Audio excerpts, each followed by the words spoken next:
বিশ্ব সংবাদে আপনাদের স্বাগত। সংবাদের শুরুতেই শিরোনাম, পরে বিস্তারিত। শুরুতেই জানিয়ে দিব, যুদ্ধ অপরাধ, মানবতা বিরোধী অপরাধ করছে ইসরায়েল, অভিযোগ জাতিসংঘের। এছাড়া রয়েছে, এবার কান্নার জন্য প্রস্তুত হও ইসরায়েল, ইসরায়েলকে কঠোর হুঁশিয়ারি করল তাইওয়ান। এদিকে জর্জিয়ার উপর ভিসা নিষেধাজ্ঞা দিচ্ছে যুক্তরাষ্ট্র।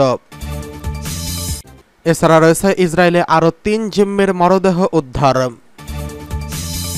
সর্বশেষ জানিয়ে দিব, এবার কোকা-কোলা পেপসি বয়কটে বিপাকে পড়েছে ইসরায়েল।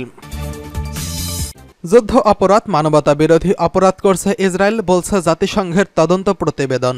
গাজা যুদ্ধের প্রথম দিকেই ইসরায়েল ও হামাস যুদ্ধ অপরাধ করছে। জাতিসংঘের সমর্থিত একটি স্বাধীন তদন্ত কমিশন এক প্রতিবেদনে এমন তথ্য জানিয়েছেন। এতে বলা হয়েছে, শুধু যুদ্ধ অপরাধ নয়, মানবতা বিরোধী অপরাধও করেছে ইসরায়েল, কারণ তাদের হামলায় বেসামরিক অসংখ্য মানুষ নিহত হয়েছেন। দুটি প্রতিবেদনের মাধ্যমে গাজা যুদ্ধের পরিস্থিতি তুলে ধরা হয়েছে। একটিতে 7ই অক্টোবর ইসরায়েলের অভ্যন্তরে হামাসের হামলার বিষয়ে কথা বলা হয়েছে, অন্যটিতে গাজায় ইসরায়েলি অভিযানের তথ্য তুলে ধরা হয়েছে। তদন্ত কমিশন আরও জানিয়েছে, ইসরায়েল তাদের কাজে বাধা দিয়েছে।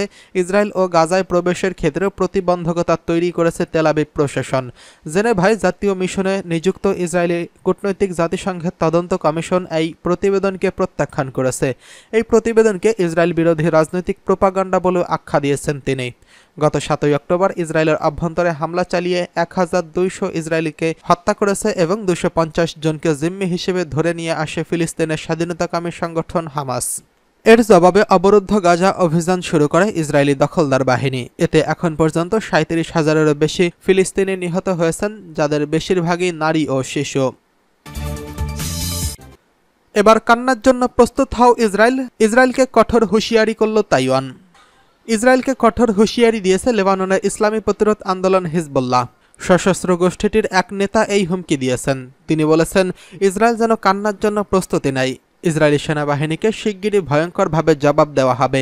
আরব নিউজের প্রতিবেদনে বলা হয়েছে, ইসরায়েলি হামলায় হিজবুল্লাহ শীর্ষ পর্যায়ের এক নেতা নিহত হয়েছেন।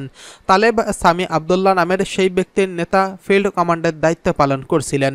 তিনি গোষ্ঠীটির সামরিক নেতৃত্বে এবং পরিকল্পনার জন্য গুরুত্বপূর্ণ পদে ছিলেন। এই ঘটনায় বেশ ক্ষিপ্ত হয় হিজবুল্লাহ। জবাবে ইসরায়েলকে লক্ষ্য করে একই দিনে 2 শতাধিক ক্ষেপণাস্ত্র নিক্ষেপ করে তারা। দফায় দফায় এসব ক্ষেপণাস্ত্র ছোড়া হয়। হিজবুল্লাহর এসব ক্ষেপণাস্ত্রের আঘাতে ইসরায়েলের বিভিন্ন জায়গায় বিস্ফোরণের শব্দও শোনা গেছে। ইসরায়েলি সংবাদ মাধ্যম টাইমস অফ ইসরায়েল জানিয়েছে, গত 8 মাস ধরে চলা এই যুদ্ধে এটি ইসরায়েলকে লক্ষ্য করে হিজবুল্লাহ চালানো অন্যতম বড় রকেট হামলা। সংবাদ মাধ্যমটি জানিয়েছে, লেবানিজ গোষ্ঠীটির এবারের হামলা লক্ষ্য করা হয়েছে তাইবেরিয়াসকে।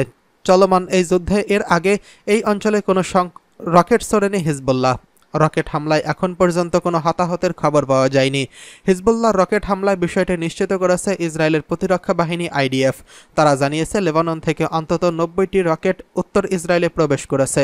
এর মধ্যে কিছু রকেট আকাশ প্রতিরক্ষা ব্যবস্থা ব্যবহার করে ধ্বংস করা হয়েছে, আর কিছু রকেট কয়েক জায়গায় আঘাত হেনেছে। লেবাননের আল মাদিন টেলিভিশন চ্যানেল জানিয়েছে, গোলান মালভূমির আপার গ্যালিলিতে কয়েক ডজন বিস্ফোরণের শব্দ শোনা গেছে। এর মধ্যে কয়েকটি ক্ষেপণাস্ত্র রামিম, ফ্লিক, আল মানারা এবং কয়েকটি ইহুদি অবৈধ বসতি স্থাপনাতে আঘাত হেনেছে। রকেট পড়ে বিভিন্ন স্থানে আগুন লেগেছে বলে জানিয়েছেন ইসরায়েলি সেনাবাহিনী। তবে তারা দাবি করেছে, এই হামলায় বড় ধরনের কোনো ক্ষয়ক্ষতি হয়নি। প্রাথমিক অবস্থায় ইসরায়েলে 1 শতাধিক রকেট ছোড়ার কথা বলেছিল, কিন্তু কিছুক্ষণ পর উত্তর ইসরায়েলকে লক্ষ্য করে আরও 70টি রকেট ছোড়ে হিজবুল্লাহ। ইসরায়েল দাবি করেছে, এসব রকেট খোলা জায়গায় পড়েছে আর অল্প সংখ্যক অবকাঠামো ক্ষতিগ্রস্ত করেছে। এদিকে তালেব সামি আবদুল্লাহকে নিয়ে তাদের নীতি অনুযায়ী সম্মান জানিয়ে জানাজা ও দাফনের ব্যবস্থা করা হয়েছে। সামির কফিন হিজবুল্লাহর পতাকায় মুড়িয়ে জানাজা স্থলে আনা হয়। সেখানে উপস্থিতরা ইসরায়েলের বিরুদ্ধে লড়াই চালিয়ে যাওয়ার শপথ গ্রহণ করেন। এদিকে জর্জিয়ার উপর ভিসা নিষেধাজ্ঞা দিচ্ছে যুক্তরাষ্ট্র। যেসব বেসরকারি সংগঠন ও গণমাধ্যম তাদের অর্থায়নের 20%-এরও বেশি দেশের বাইরে থেকে এনেছে, তাদের বিদেশি শক্তির স্বার্থ পালনকারী প্রতিষ্ঠান হিসেবে নিবন্ধন করতে হবে, এমনকি একটি বিল পাশ করেছে জর্জিয়া। নাম দেওয়া হয়েছে ফরেন এজেন্ট বিল। বিলটিতে কেন্দ্র করে জর্জিয়ায় ব্যাপক বিক্ষোভ ছড়িয়ে পড়েছে। বিতর্কিত এই বিলটিকে কেন্দ্র করে জর্জিয়ার উপর এবার ভিসা নিষেধাজ্ঞা দেওয়ার ঘোষণা দিয়েছে যুক্তরাষ্ট্র।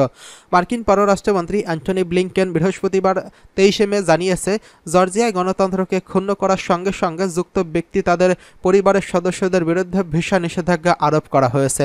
তিনি জানান, জর্জিয়ায় অক্টোবর মাসে অনুষ্ঠেয় নির্বাচনে প্রথম সময়ে এর আগে পরে যারা গণতান্ত্রিক প্রক্রিয়া ও প্রতিষ্ঠানগুলোতে অবজ্ঞা করবে তাদের নতুন নীতির আওতায় মার্কিন ভিসা পাওয়ায় তারা অযোগ্য হবেন এবং যুক্তরাষ্ট্রে ভ্রমণ করতে পারবে না। তিনি আরও বলেন, আমাদের আশা জর্জিয়ায় জনগণের গণতান্ত্রিক ও ইউরো আটলান্টিক প্রত্যাশা এগিয়ে নিতে জর্জিয়ার নেতারা ওই খরচা আইন পুনর্বিবেচনা করবেন। আমরা আমাদের দুই দেশের সম্পর্ক যেহেতু পুনর্বিবেচনা করছি, তাই সিদ্ধান্ত নেওয়ার ক্ষেত্রে আমরা জর্জিয়ায় কোনো পদক্ষেপ বিবেচনায় নেব না।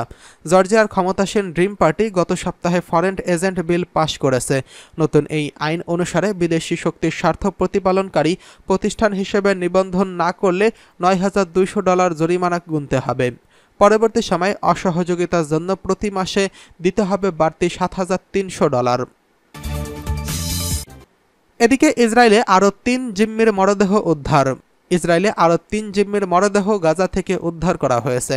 ইসরায়েলের প্রতিরক্ষা বাহিনী IDF এই খবর নিশ্চিত করেছেন। 7 অক্টোবর ইসরায়েলে হামলা চালায় ফিলিস্তিনি সশস্ত্র গোষ্ঠী হামাস। এতে প্রায় 1200 ইসরায়েলি প্রাণ হারিয়েছেন। হামাস হামলার পাশাপাশি 252 জনকে জিম্মি করে গাজায় নিয়ে গেছেন। তাদের মধ্যে মরদেহ পাওয়া এই 3 জিম্মিও ছিলেন।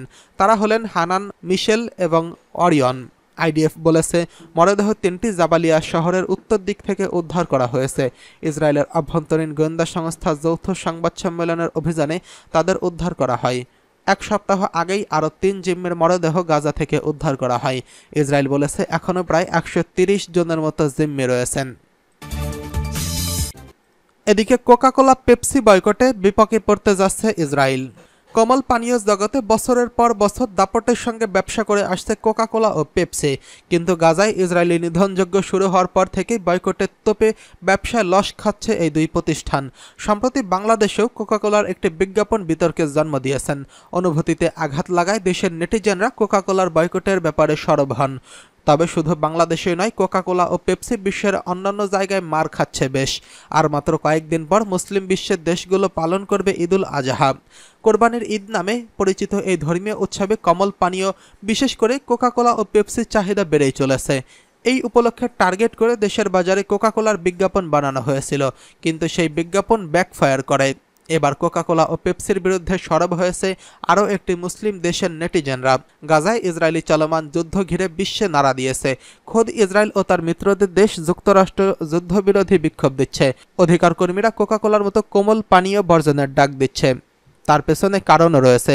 ফিলিস্তিনের একটি এলাকা দখল করে সেখানে শিল্পাঞ্চল বানায় ইসরায়েল। সেখানে কোকা-কোলার ফ্যাক্টরি রয়েছে, তাই দখলকৃত জায়গায় ব্যবসা করে লাভবান হচ্ছে কোকা-কোলা, যার গুড় খাচ্ছে ইসরায়েল। মরক্কো সোশ্যাল মিডিয়ায় ব্যবহারকারীদের মধ্যে কোকা-কোলা বয়কটের হ্যাশট্যাগ ছড়িয়ে পড়ে। তারা বলছে, কোকা-কোলা পান করা তাদের ফিলিস্তিনি ভাই বোনদের রক্তপানের সমান। অনেকের যুক্তি হচ্ছে, মরক্কোর নিজস্ব তৈরির পুদিনার চা কোকা-কোলার চেয়ে শতগুণে ভালো। এটা একই সঙ্গে স্বাস্থ্যকর এবং অর্থনৈতিক দেশের জন্য ভালো। আবার অনেকে প্রাকৃতিক জুস বা মরক্কোর তৈরি অন্যান্য পানীয় পানের পরামর্শ দিচ্ছেন।